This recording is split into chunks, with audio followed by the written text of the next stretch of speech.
अऊज़ुबिल्लाहि समीउल अलीम मिनश शैतानिर रजीम। बिस्मिल्लाहिर रहमानिर रहीम। सुब्हानल्लाहि वल्हम्दुलिल्लाहि वला इलाहा इल्लल्लाहु वल्लाहु अकबर वला हौला वला कुव्वता इल्ला बिल्लाहिल अलिय्यिल अज़ीम। आज जो हदीस मैं आपको सुनाने जा रही हूँ वो भी किताबुल ईमान में से ही है। अल सही अल बुखारी हदीस नंबर 18। फितनों से भागना दीनदारी है। हज़रत सल्लल्लाहु अलैहि वसल्लम ने फरमाया, वो ज़माना करीब है जब मुसलमान का बेहतर माल बकरियां होंगी, जिनके पीछे पीछे पहाड़ की चोटियों और बारिश के मकामों में वो अपना दीन फितनों से बचाते हुए भागता फिरेगा। हदीस नंबर 19। हज़रत आयशा रज़ी अल्लाह तआला अन्हा से मरवी है कि हज़रत सल्लल्लाहु अलैहि वसल्लम जब सहाबा को कोई हुक्म देते तो उन्हीं कामों का हुक्म देते जिनको वो कर सकते। वो अर्ज़ करते, क्या रसूलुल्लाह सल्लल्लाहु अलैहि वसल्लम, हम आपकी तरह थोड़े हैं, आपके तो अल्लाह ने अगले और पिछले सब गुनाह माफ़ कर दिए हैं। ये सुनकर आप इतना गुस्सा होते कि आप सल्लल्लाहु अलैहि वसल्लम के मुबारक चेहरे पर गुस्सा नमूद होता।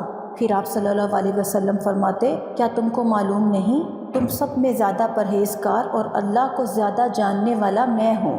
हदीस नंबर 21। अबू सईद खुदरी रज़ी अल्लाह तआला अन्हु से मरवी है कि हज़रत सल्लल्लाहु अलैहि वसल्लम ने फरमाया, हिसाब किताब के बाद बहिश्त वाले बहिश्त में और दोज़ख वाले दोज़ख में चल देंगे।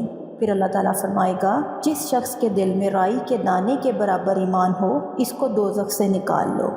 फिर ऐसे लोग दोज़ख से निकाले जाएंगे और वो जल कर काले हो गए होंगे। फिर बरसात की नहर या ज़िंदगी की नहर में डाले जाएंगे।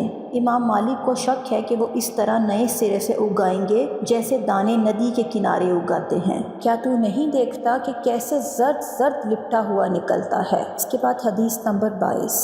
हज़रत सल्लल्लाहु अलैहि वसल्लम ने फरमाया कि एक मर्तबा मैं सो रहा था, मैंने ख्वाब में लोगों को देखा, सामने लाए जाते हैं और वो कुर्ते पहने हुए हैं। बास के कुर्ते छातियों तक हैं और बास के इससे भी कम। और उमर बिन खत्ताब रज़ी अल्लाह तआला अन्हु मेरे सामने लाए गए, वो ऐसा कुर्ता पहने हुए हैं जिसको समेट रहे हैं, यानी वो इस कदर नीचे है। सहाबा रज़ी अल्लाह तआला अन्हु ने कहा, या रसूलल्लाह सल्लल्लाहु अलैहि वसल्लम, आप इसकी क्या ताबीर देते हैं। आप सल्लल्लाहु अलैहि वसल्लम ने फरमाया, दीन। हदीस नंबर 24। हज़रत सल्लल्लाहु अलैहि वसल्लम ने फरमाया, मुझे अल्लाह का ये हुक्म हुआ कि लोगों से यानी काफिरों से उस वक्त तक लड़ूं जब तक वो ये गवाही दें कि अल्लाह के सिवा कोई सच्चा इलाह नहीं और मोहम्मद सल्लल्लाहु अलैहि वसल्लम उसके रसूल हैं, और नमाज दुरुस्ती से अदा करें और ज़कात दें। जब वो ये करने लगें तो उन्होंने अपनी जानों और मालों को मुझसे बचा लिया, मगर इस्लाम के हक़ से, और इनके दिल की बातों का हिसाब अल्लाह पर रहेगा। हदीस नंबर 25। हज़रत अबू हुरैरा रज़ी अल्लाह तआला अन्हु से रवायत है कि लोगों ने हज़रत सल्लल्लाहु अलैहि वसल्लम से पूछा, कौन सा अमल अफजल है। आप सल्लल्लाहु अलैहि वसल्लम ने फरमाया, अल्लाह और उसके रसूल पर ईमान लाना। फिर कौन सा अमल। फरमाया, अल्लाह की राह में जहाद करना। फिर कौन सा अमल। फरमाया, वो हज जो मबरूर हो, यानी कुरान और सुन्नत के मुताबिक हज अदा किया जाए। हदीस नंबर 26। रसूलुल्लाह सल्लल्लाहु अलैहि वसल्लम ने चंद लोगों को कुछ माल दिया और साथ बैठे हुए थे। आप सल्लल्लाहु अलैहि वसल्लम ने एक शख्स को छोड़ दिया और ना दिया, वो इन सब लोगों से ज़्यादा मुझे पसंद था। मैंने कहा, या रसूलल्लाह सल्लल्लाहु अलैहि वसल्लम, आपने फ़लाँ शख्स को छोड़ दिया, अल्लाह की कसम मैं तो उसको मोमिन समझता हूँ। आप सल्लल्लाहु अलैहि वसल्लम ने फरमाया, मुस्लिम। फिर थोड़ी देर मैं चुप रहा। फिर जो हाल मैं उसका जानता था उसने ज़ोर किया और मैंने दोबारा अर्ज़ किया, आप सल्लल्लाहु अलैहि वसल्लम ने फ़लाँ शख्स को क्यों छोड़ दिया, अल्लाह की कसम मैं तो उसको मोमिन जानता हूँ। आप सल्लल्लाहु अलैहि वसल्लम ने फरमाया, मुस्लिम। फिर थोड़ी देर मैं चुप रहा। फिर जो हाल मैं इसका जानता था इसने ज़ोर किया, मैंने तीसरी बार वही अर्ज़ किया और हज़रत सल्लल्लाहु अलैहि वसल्लम ने वही फरमाया। इसके बाद ये फरमाया, ऐ साथ, मैं एक शख्स को कुछ देता हूँ और दूसरे शख्स को उससे अच्छा समझता हूँ, मुझे ये डर रहता है कि कहीं अल्लाह इसको ऊंधा दोज़ख में ना धकेल दे। हदीस नंबर 27। हज़रत सल्लल्लाहु अलैहि वसल्लम ने कहा कि इस्लाम की सबसे बेहतर खसलत ये है कि खाना खिलाना और हर एक को सलाम करना, चाहे इससे आपकी पहचान हो या ना हो। हदीस नंबर 28। हज़रत सल्लल्लाहु अलैहि वसल्लम ने फरमाया, और मैंने दोज़ख को देखा, क्या देखता हूँ, वहाँ औरतें बहुत हैं, वो कुफ्र करती हैं।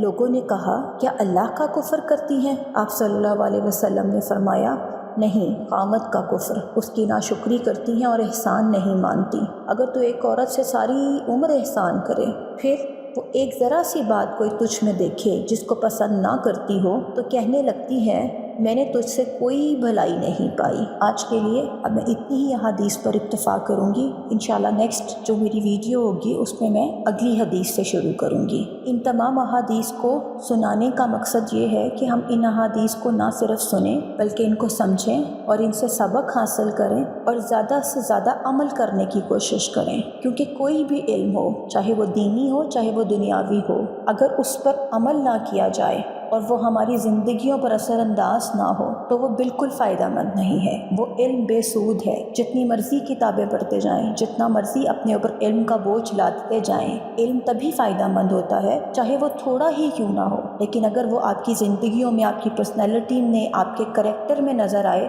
تبھی وہ علم جو ہے وہ آپ کے لیے یوزفل ہے۔